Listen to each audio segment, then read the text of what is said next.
اگر آپ ایک ایسے ماحول میں رہ رہے ہیں جس کا سارا نظام باطل ہے، شیطان اور طاغوت کے نظام کے تحت رہنے پر مجبور ہیں، ایک راستہ تو یہ ہو سکتا ہے کہ وہاں سے ہجرت کر جائے، لیکن آج دنیا میں کوئی اسپاٹ نہیں، کوئی جزیرہ بھی نہیں،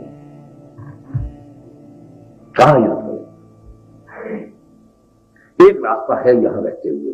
اب اس کو اچھی طرح سمجھ لیجیے، یہ بات سمجھنے کی ہے، میں نہیں چاہتا کہ جذباتی انداز میں کروں، لیکن میں ہوں، آپ ہیں، میرے پاس کیا ہے؟ کچھ مہلت عمر ہے جو ابھی پتہ نہیں کہ کتنے سال ہیں، کتنے دن ہیں، کتنے مہینے ہیں۔ آپ کے پاس، جوانوں کے پاس بہرحال بحثیت ہے، مجموعی زیادہ ہے، کچھ صلاحیت ہے، مختلف قسم کی صلاحیت ہے، کسی کو اللہ نے کوئی سی صلاحیت زیادہ دی، کسی کو کوئی اور دوسری، کسی کو جسمانی قوت زیادہ دی، کسی کو ذہنی صلاحیت زیادہ دی۔ یہ ہمارا کل جو ہے یہ سمجھیے۔ یا تیسری چیز یہ ہے جو زیادہ خوش قسمت ہے، وہ اس معاشرے کے اندر بھی ان کو کوئی اللہ تعالیٰ نے کوئی جائیداد دے دی ہے، کوئی ایسے وسائل جو ان کی ضرورت سے کچھ قدرے زائد ہوں، بس اس کے خلاف کیا ہے؟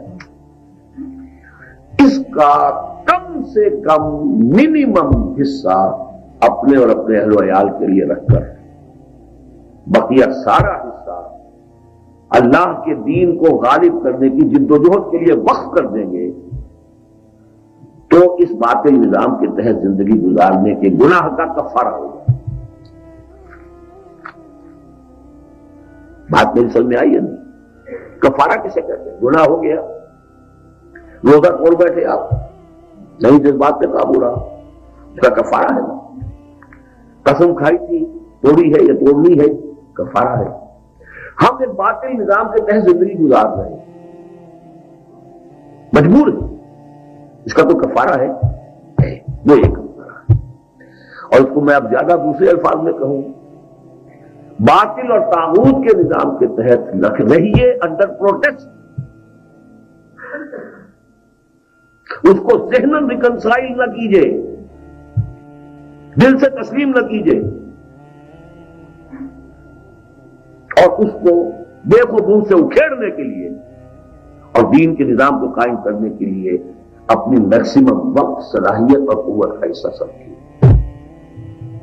لیکن اگر آپ نے اس نظام کے تحت فلرش کرنا، پھلنا، پھیلنا، پھولنا یہ کیا، اس کا مطلب یہ کہ آپ ریکنسائل کیے ہوئے اس نظام کو، بلکہ آپ اس کی چاکری کر رہے ہیں۔ انگریز کی بگی میں بھی تو ہم گھوڑے بن کر جتے تھے کہ نہیں؟ اب ہم IMF کی بگی میں جتے ہوئے، ہم نے اس نظام کو سپورٹ کیا، ریکنسائل کیا، یہاں جو نظام ہے اسے ریکنسائل کیا۔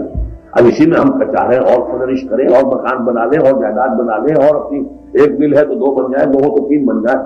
Whosoever is striving to flourish under this system of باطل، اس کی نماز، اس کا روزہ، اس کا حج، اس کی قربانی زیرو ہے۔ یہ میں اپنی عمر کے 66ویں برس کے اختتام پر کہہ رہا ہوں، آپ زیرو۔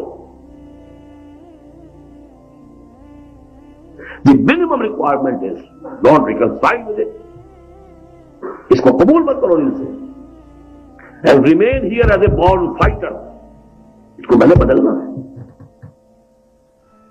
ہاں، اللہ تعالیٰ یہ نہیں کہتا کہ سارا آپ اپنی بنیادی ضروریات، یسألونک ماذا ينفقون قل العفو، keep your basic and bare necessities، اس کے بعد اپنا وقت، اپنی صلاحیت، اپنی ذہانت، اپنی قوت، اقامت دین کی جدوجہد، باطل نظام کو جڑ سے اکھیڑ کر اور اللہ کے دیے ہوئے نظام عدل و قسط کو قائم کرنے کے لیے وقت کریں۔